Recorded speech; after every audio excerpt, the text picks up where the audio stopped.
وَلَقَدْ عَلِمْتُمُ الَّذِينَ اعْتَدَوْا مِنْكُمْ فِي السَّبْتِ فَقُلْنَا لَهُمْ كُونُوا قِرَدَةً خَاسِئِينَ، اور بے شک تمہیں وہ لوگ بھی معلوم ہے جنہوں نے تم میں سے ہفتہ کی دن زیادتی کی تھی، پھر ہم نے ان سے کہا تم ذلیل بندر ہو جاؤ۔ سورہ بقرہ آیت نمبر 65 ہے، اور اس آیت میں اللہ تعالیٰ نے ایک واقعے کی طرف اشارہ کیا ہے کہ بنی اسرائیل کو اللہ تعالیٰ نے حکم دیا تھا کہ ہفتے کے دن آپ نے کسی قسم کا کام نہیں کرنا، نہ شکار کرنا ہے، بلکہ اس دن کی آپ نے تعظیم کرنی ہے، اور اس دن آپ نے اللہ تعالیٰ کی عبادت کرنی ہے۔ اور پھر اللہ تعالیٰ کی طرف سے انہیں آزمایا گیا، کیونکہ بنی اسرائیل مچھلیوں کا شکار کیا کرتے تھے اور بستی دریا کی کنارے تھی۔ اللہ تعالیٰ کی طرف سے امتحان یہ ہوا کہ جس دن شکار کرنا منع تھا ہفتے کے دن، سورہ اعراف میں اللہ فرماتے ہیں کہ اس دن مچھلیاں ابھر کے آتی تھی، زیادہ تعداد میں آتی تھی، یوم سبتہم شرعاً، اور جب ہفتے کا دن گزر جاتا تو مچھلیاں جو ہے وہ چھپ جاتی اور ان کو مشکل سے شکار کرنا پڑتا۔ اور یہ حقیقت میں اگر دیکھا جائے تو بہت بڑی آزمائش ہے کہ انسان کو اس دن شکار کرنے سے منع کیا جائے جس دن شکار بہت زیادہ ہو۔ اور اللہ سبحانہ و تعالیٰ کا یہ طریقہ ہے کہ اللہ تعالیٰ لوگوں کو آزماتے ہیں۔ کبھی کبھار ایسا ہوتا ہے کہ گناہ کرنے کے مواقع انسان کے سامنے بہت زیادہ ہوتے ہیں، نیکی کرنے کے مواقع کم ہوتے ہیں، کیونکہ اللہ تعالیٰ اپنے بندے کو آزما رہا ہوتا ہے۔ اللہ تعالیٰ نے بنی اسرائیل کو بھی آزمایا، اور آزمائش میں بنی اسرائیل فیل ہو گئے، اور انہوں نے ڈائریکٹ اٹیک نہیں کیا اللہ تعالیٰ کے حکم پہ، ڈائریکٹ انہوں نے نافرمانی نہیں کی، بلکہ ہیلہ بنایا، چال بازیاں انہوں نے کیا ایسے علماء فرماتے ہیں کہ انہوں نے الگ سے ایک نہر بنایا، سورانگ بنائے، انہوں نے جو ہے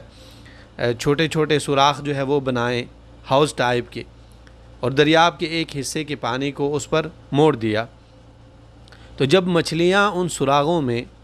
داخل ہو جاتی تو واپس پانی کو موڑ دیتے، تو ان سے نکلنا مچھلیوں کے لیے مشکل ہو جاتا۔ اور بعض علماء کہتے ہیں کہ جال کو بچھا دیتے، جمعے کے دن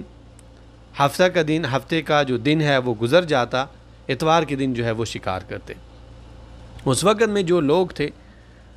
جو علماء تھے انہوں نے انہیں منع کیا کہ دیکھیں یہ جو آپ کا کام ہے یہ طریقہ صحیح نہیں ہے، ایسا نہ کریں۔ لیکن بنی اسرائیل باز نہیں آئے اور 3 حصوں میں بٹ گئے۔ ایک حصہ وہ جو نہی عن المنکر اور امر بالمعروف کرنے والے تھے، ایک حصہ بالکل خاموش رہا، اور ایک گروہ وہ تھا جنہوں نے نافرمانی کی۔ تو جب انہوں نے ایسا کیا، اللہ تعالیٰ کی نافرمانی کی، تو اللہ تعالیٰ نے ان پہ عذاب مسلط کیا۔ اور عذاب کیا تھا کہ اللہ تعالیٰ نے ان کے شکل بندر کے شکل جو ہے بنا دی۔ فَجَعَلْنَاهَا نَكَالًا لِمَا بَيْنَ يَدَيْهَا وَمَا خَلْفَهَا وَمَوْعِظَةً لِلْمُتَّقِينَ، پھر ہم نے اس واقعہ کو اس زمانہ کے لوگوں کے لیے اور ان سے پچھلوں کے لیے عبرت اور پرہیزگاروں کے لیے نصیحت بنا دیا۔ اب اس آیت میں اللہ تعالیٰ نے یہ بات واضح کی ہے کہ بنی اسرائیل جو اس وقت میں تھے، جو نافرمان تھے، ان کی شکل بگاڑ دیے گئے، اور جو امر بالمعروف اور نہی عن المنکر کرنے والے تھے ان کو اللہ تعالیٰ نے بچا لیا۔ ان آیتوں میں اللہ تعالیٰ نے ہمارے لیے بہت ہدایت کی باتیں رکھی ہے۔ پہلے نمبر پہ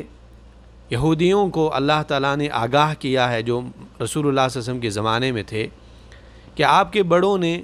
رسولوں کی مخالفت کی،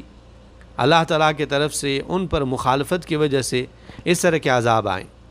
اب آپ بھی اگر مخالفت کریں گے تو آپ لوگوں پر بھی اس طرح کے عذاب آ سکتے ہیں۔ دوسرے نمبر پہ اللہ سبحانہ و تعالیٰ نے ان دونوں آیتوں کی روشنی میں ہیلے اور چل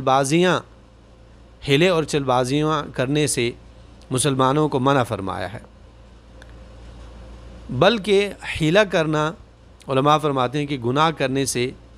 بہت بڑا گناہ ہے۔ اور یہی وجہ ہے کہ منافقین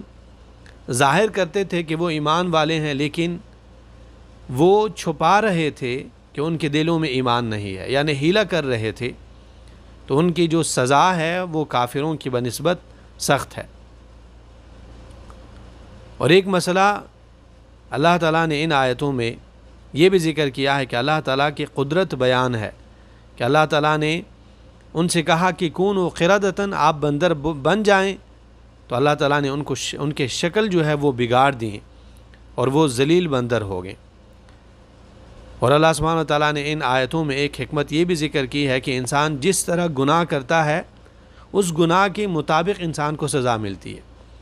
بنی اسرائیل نے ایسا گناہ کیا کہ ظاہر میں وہ گناہ نہیں لگ رہا تھا، لیکن وہ گناہ کے لیے ایک راستہ تھا۔ اللہ تعالیٰ نے ان کو سزا بھی ایسی دی